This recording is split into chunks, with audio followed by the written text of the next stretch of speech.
Petit Jornal. Inteligência e irreverência em doses diárias.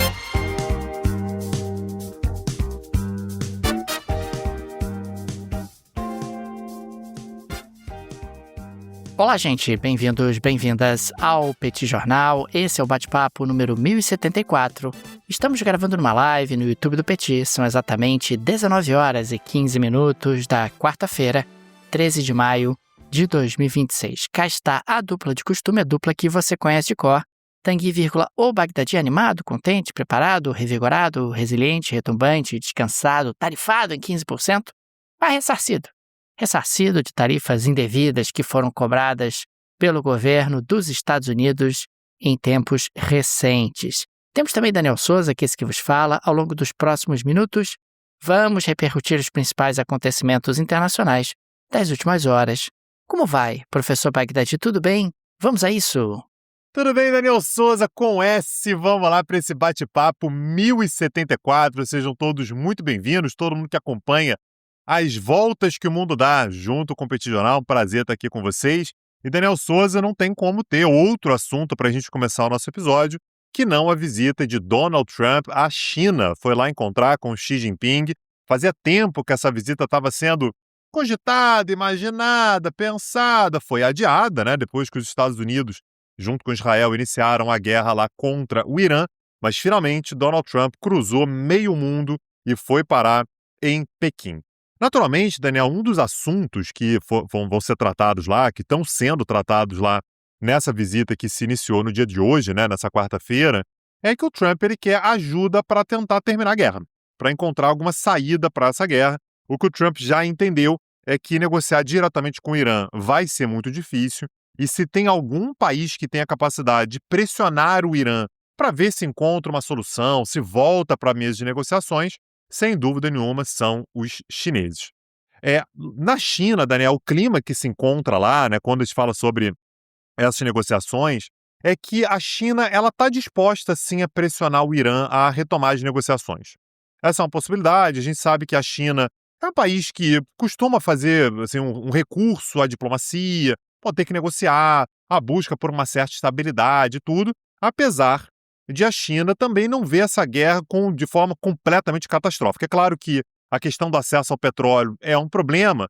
Por outro lado, a China também entende que no momento em que os Estados Unidos estão focados no Oriente Médio, eles desviam um pouco o seu olhar de Taiwan. Então tudo isso é um cálculo também da China de quer que a guerra acabe, mas também até que ponto ela vai exatamente se meter. Mas ela poderia voltar, fazer com que o Irã, pressionar o Irã para que ele voltasse a negociar. Só que os Estados Unidos, Daniel, também parecem, né, todos os indícios da delegação americana que foi para a China, vai mais ou menos nesse sentido, que gostaria que a China fosse capaz de pressionar economicamente o Irã. Queria que você pressionasse o Irã economicamente, se necessário, e nesse sentido a China é muito mais relutante.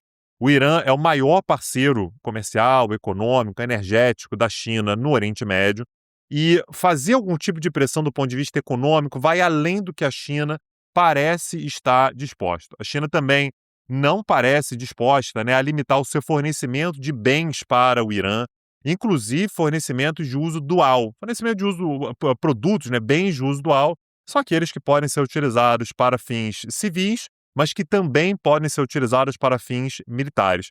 Esses são aqueles temas, Daniel, que a China ela considera que, olha, eu não vou chegar tanto. Politicamente eu posso até conversar, debater, pressionar, mas economicamente eu não estou tão afim assim. Do lado americano, existe uma certa tentativa de avaliar quais são os instrumentos de pressão que os Estados Unidos têm sobre a China. Olha, China, é para tentar me ajudar lá, porque senão tem algo que eu posso fazer. E a principal ferramenta de pressão são as possíveis sanções contra bancos chineses. Isso está sendo cogitado no governo americano, de repente, bancos chineses podem ser sancionados, só que há um risco grande. O risco é, se os Estados Unidos começam a sancionar bancos chineses para pressionar a China a fazer algo com relação ao Irã, a China pode também começar a retaliar e pressionar bancos americanos, e aí o prejuízo pode ser grande demais. Então, é um cálculo difícil de ser feito. Então, nesse momento, Daniel, é basicamente o que está na cabeça de quem está negociando lá na China, quando a gente fala sobre Irã, naturalmente, há outros assuntos, mas eu queria te ouvir também, Daniel, o que você tem visto dessa visita? O grupo que foi junto com o Donald Trump é um grupo bastante heterogêneo e é curioso olhar, e me parece, Daniel, eu queria que você confirmasse ou não, mas é uma certa tentação, uma tentativa, na verdade, dos Estados Unidos de tentar voltar a ter uma facilidade econômica e comercial maior nessa relação com a China. Me conta aí, Daniel, como é que você tem visto essa visita do Trump aí? É verdade, Tanguy, existe o objetivo por parte dos Estados Unidos de tentar ali destravar algumas pautas comerciais com os chineses, até porque a China realmente ela mitigou muito o poder dos Estados Unidos de impor ali impactos comerciais e econômicos relevantes. A gente pode pensar, por exemplo, que nesse ano de 2025, as exportações chinesas, apenas 10% das exportações chinesas acabam indo em direção aos Estados Unidos. O que tem acontecido é que as empresas chinesas têm se espalhado pelo mundo. Então você tem montadora chinesa no México, você tem empresa de ar-condicionado chinês no Vietnã e assim por diante. O que acaba acontecendo é que você tem empresas chinesas exportando para os Estados Unidos a partir de outros países e, consequentemente, exportando a partir desses países, a China não está sujeita às tarifas postas pelo governo dos Estados Unidos. Me parece que esse ponto é importante. Os americanos não têm a capacidade de impactar o comércio e o crescimento chinês que tinham no passado por conta dessa estratégia de espalhamento que os chineses têm adotado e, aliás, com muito sucesso. Existe ali um objetivo muito claro. Os americanos querem destravar algo em torno de 30 bilhões de dólares dos dois lados, 30 bilhões de comércio dos Estados Unidos para a China e vice-versa, com redução de tarifas, mas de produtos que não sejam estratégicos, produtos que não sejam sensíveis. Os sensíveis, os estratégicos não vão ser tocados. A China vai continuar protegendo e os Estados Unidos também. Ou seja, seria um passo para tentar intensificar um pouco o comércio mútuo entre Estados Unidos e China depois de um período de tensões muito fortes, como a gente viu no ano de 2025. Um outro aspecto que é inescapável nessa visita é o tema da inteligência artificial. Aliás, o Donald Trump levou no Air Force One o CEO da NVIDIA, levou o Elon Musk, levou o CEO da Apple, quer dizer, levou grandes executivos do Vale do Silício, justamente para dialogar com a China sobre questões relacionadas à inteligência artificial. Existe a ambição de se criar um canal de desconflito em inteligência artificial, ou seja, um canal onde você tenha um mínimo de diálogo. É lógico que a competição vai continuar sendo fortíssima entre os desenvolvedores americanos e os desenvolvedores chineses, mas algum tipo de diálogo, algum tipo de coordenação parece necessária, e essa coordenação é necessária até por conta de todos os impactos que a inteligência artificial pode ter do ponto de vista global. É algo que precisa ser feito, é algo que precisa realmente ser trazido para uma mesa de negociação. Portanto, a gente está falando de um governo Trump que está muito ambicioso em relação a essa visita. Tem questões geopolíticas, como você trouxe, particularmente a guerra entre Rússia e Ucrânia, e também, Rússia e Ucrânia não, entre Estados Unidos e Irã, e tem questões também super importantes do ponto de vista econômico e do ponto de vista tecnológico que vão ser conversadas. É claro que as conversas propriamente ditas ainda não aconteceram, mas não me parece nenhum exagero dizer que a visita, a conversa, é o momento mais importante da gestão de Donald Trump nesse segundo mandato. Pode ser que surja algum outro um pouco mais à frente, mas pelo menos até onde a vista alcança, é um momento crucial. Aliás, o Trump tem perdido muita energia com questões que não são ou que não deveriam ser a prioridade da política externa americana. A prioridade deveria ser justamente o Pacífico em geral e a China em particular. Só que agora, dragado pelo Oriente Médio, ele acaba não tendo a energia necessária e isso também coloca ele numa posição de uma certa fragilidade.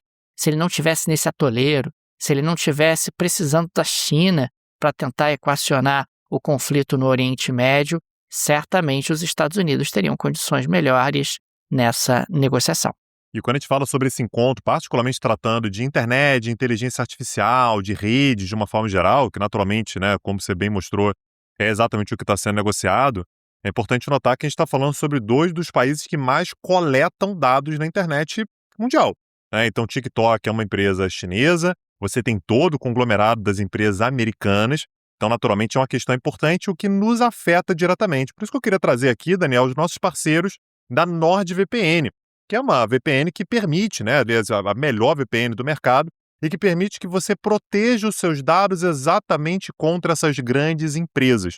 A gente está falando, portanto, sobre questões relacionadas à privacidade. Todo mundo tem uma história, Daniel, de caramba, eu pesquisei uma coisa, agora só fica aparecendo anúncio daquele produto.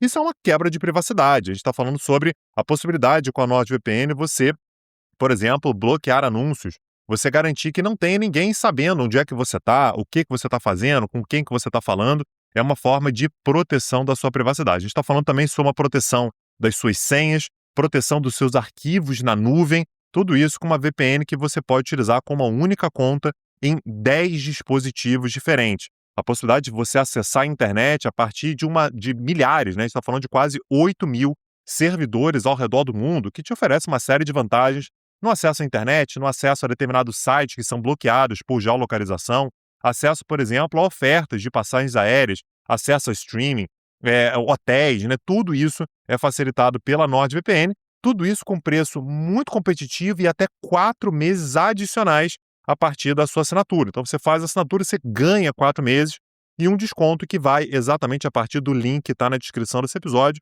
Não perde, não. Os Estados Unidos e China estão dialogando lá para ter acesso aos seus dados. Você pode ter certeza disso. A NordVPN ela pode te ajudar a evitar esse tipo de problema.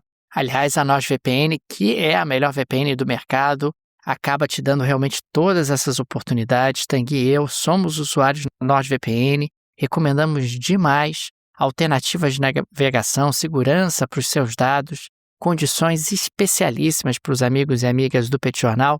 Link no descritivo desse episódio. E já que a gente está falando sobre tecnologia, Daniel, eu queria falar sobre um problema, né, diplomático, inclusive, que está surgindo entre Israel e a França. Autoridades francesas, junto com a Meta, que, lembrando, é proprietária do Facebook e do Instagram, estão investigando o papel de uma empresa israelense chamada Blackcore. Essa empresa, Daniel, é uma empresa meio obscura, é difícil até ter acesso a ela e tal. A gente sabe que ela é israelense porque a Meta disse que ela é operada a partir do território israelense. Essa empresa ela vem participando de uma campanha coordenada de desinformação e interferência estrangeira, o que foi muito importante quando a gente fala sobre as eleições municipais que aconteceram na França em março de 2026. Essa empresa ela teria atuado numa operação maciça do ponto de vista digital, com o objetivo de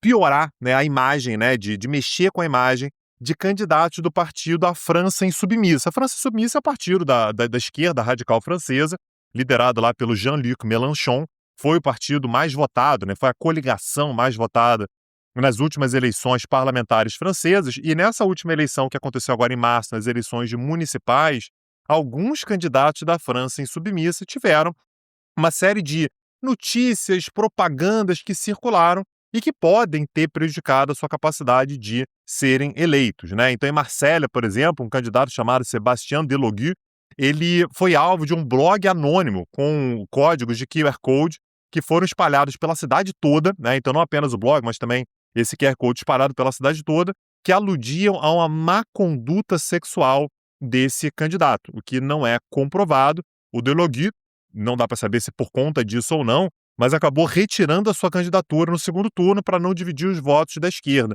A mesma coisa aconteceu em várias outras cidades, o que chamou a atenção de autoridades francesas. Olha, tem um padrão aqui contra determinados candidatos, sempre da França Insubmissa, que, lembrando, é um partido que tem uma visão muito pró-Palestina e muito crítica a Israel.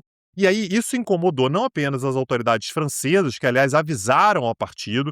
A gente está vendo que há um padrão, a gente está investigando, mas a própria Meta também se manifestou e removeu uma rede de contas por comportamento inautêntico coordenado.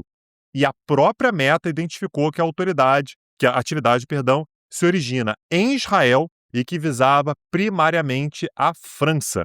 E isso, na verdade, foi comprovado agora, depois de uma demonstração de que essa mesma rede de perfis ligadas a essa empresa, né, a Blackcore, ela já tinha agido em outro país, um país africano, que não foi identificado. Mas isso pode, naturalmente, ser um problema nessa relação. A gente sabe que o governo do Macron, ele vem sendo crítico ao governo do Netanyahu. Aliás, no último episódio, a gente falou sobre aquela campanha que está sendo liderada, né, vinha sendo liderada, pelo menos, pelo ex-presidente de Honduras, e que o próprio ex-presidente de Honduras, né, ele disse que o governo Netanyahu vinha agindo para ajudar nessa campanha aqui na América Latina, né, para criar, inclusive, uma rede de desinformação com relação a presidentes de esquerda aqui na região, e a gente está vendo que na França isso também está acontecendo. A França, portanto, está investigando, a Meta vem colaborando. Aliás, eu trouxe essa informação aqui exatamente porque é uma coisa mais oficial, não é apenas uma desconfiança. Vamos ver até onde que vai essa informação. E, de novo, é aquele tipo de coisa que a gente sabe que acontece. É isso que eu falei no episódio de ontem. A gente sabe que acontece, não há dúvida de que acontece.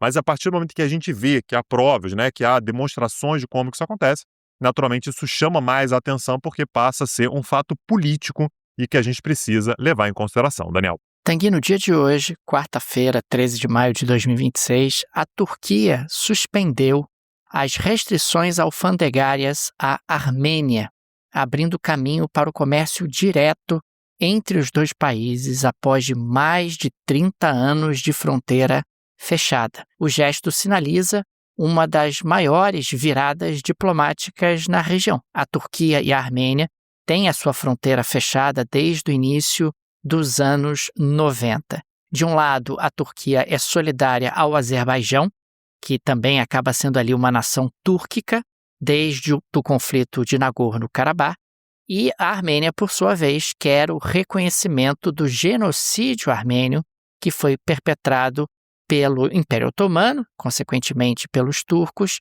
em 1915. A fronteira ela foi fechada no início dos anos 90 porque antes a Armênia fazia parte da União Soviética, né? Era a República Socialista Soviética da Armênia e, consequentemente, a União Soviética tinha ali fronteira com a Turquia e essa fronteira não estava fechada como passou a estar no início dos anos 90. Existe ali realmente uma tentativa dos dois lados de tentar buscar algum tipo de aproximação. Para que haja a reabertura formal da fronteira, a Turquia exige que a Armênia assine um tratado de paz com o Azerbaijão, um tratado de paz formal. Nós tivemos no ano passado um aperto de mão do primeiro-ministro da Armênia com o presidente do Azerbaijão, o Donald Trump ali como padrinho desse aperto de mão, mas não houve ali a celebração de um tratado formal. A Armênia, por sua vez, eu estive lá no ano passado e pude perceber isso com muita clareza, é uma sociedade muito dividida. De um lado, você tem aqueles armênios que defendem que não, a Armênia tem que manter a sua posição firme de defesa de um reconhecimento internacional do genocídio armênio, mesmo que isso irrite a Turquia, mesmo que isso traga problemas no relacionamento com a Turquia, e tem que manter ali realmente uma postura dura em relação ao Azerbaijão, até para evitar que o Azerbaijão tente tomar um pedaço ainda maior do território armênio, o que levaria ali a um risco de sobrevivência do próprio Estado armênio. E, de outro lado, você tem aqueles, e fica muito claro que o Pashinyan, que é o atual primeiro-ministro, está junto desse grupo, que considera, gente, vamos ser pragmáticos, né? A Turquia vai continuar aqui o resto da vida, o Azerbaijão vai continuar o resto da vida aqui. E nós precisamos ter um mínimo de relação econômica com esses nossos vizinhos, porque senão a Armênia vai continuar sendo, para sempre, um país atrasado, um país empobrecido, um país sem alternativas, um país bastante isolado. E claro que aqueles armênios que não gostam dessa ideia dizem que o Pashinyan está no bolso dos turcos, está no bolso dos azeres, que ele é subornado, etc. Mas existe algum tipo de racionalidade nessa linha de defesa por parte do primeiro-ministro. Mas até o presente momento, ele não teve ali condições políticas de celebrar esse acordo com o Azerbaijão. E vamos ver qual vai ser a resposta da Armênia a esse gesto, que é um gesto forte por parte da Turquia, retirando ali as restrições alfandegárias. Na prática, isso significa o seguinte: um produto proveniente da Armênia pode entrar na Turquia, mesmo que a fronteira esteja fechada, vai ter que entrar pela Geórgia, muito provavelmente, vai ter que buscar ali algum tipo de caminho alternativo, e vice-versa. Quer dizer, um produto turco pode sair em direção à Armênia sem maiores problemas. Isso seria ali uma maneira de estabelecer relações comerciais, mesmo os dois países continuando a não ter qualquer tipo de relação diplomática, relações comerciais poderiam começar a ser estabelecidas, o que seria um primeiro passo de uma distensão, de algum tipo de aproximação entre esses dois vizinhos. É um movimento importante, é um gesto forte por parte da Turquia e certamente é um gesto que o governo da Armênia já esperava. É como quem diz assim, gente, agora a Turquia, né, fez um gesto, vou ter que fazer um gesto também, né, para a Turquia. Não que eu quisesse tanto assim, mas agora vou ter que buscar ali algum tipo de aproximação com os nossos vizinhos, agora do ponto de vista comercial. Comercial, gente, é comércio, economia, dinheiro, todo mundo gosta de comércio. Vamos tentar começar aos poucos a escrever uma nova página em nossa história. Daniel, quero voltar a falar sobre o Oriente Médio. A gente tem desde o dia 28 de fevereiro, Daniel, uma guerra no Oriente Médio em que Estados Unidos e Israel atacam o Irã.